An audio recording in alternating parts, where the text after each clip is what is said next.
नमस्कार विद्यार्थी मित्रांनो. मराठी व्याकरणातील एक अत्यंत छोटासा पण तितकाच महत्वाचा असा प्रकार म्हणजे वाक्प्रचार. त्याचा अर्थ सांगणं आणि त्याचा योग्य वाक्यामध्ये वापर करणं. हे थोडंसं मुलांना कठीणच जातं, कारण आपण आपल्या स्वतःच्या मनाने वाक्यरचना करायलाच घाबरतो.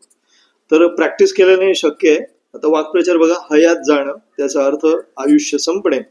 चप्पलचं छोटं दुकान ते चप्पलची स्वतःची कंपनी उभारण्यासाठी रमेशच्या वडिलांनी संपूर्ण हयात घालवली.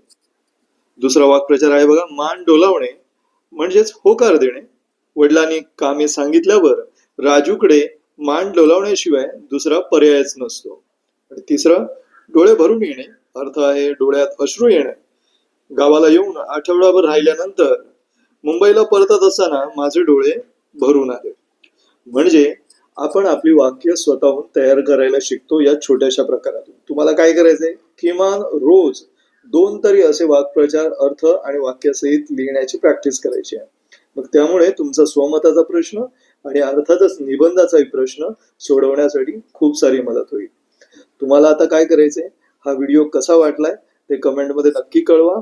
आणि जर आवडला असेल तर आमचं चॅनल नक्की सबस्क्राईब करा. श्री स्वामी समर्थ.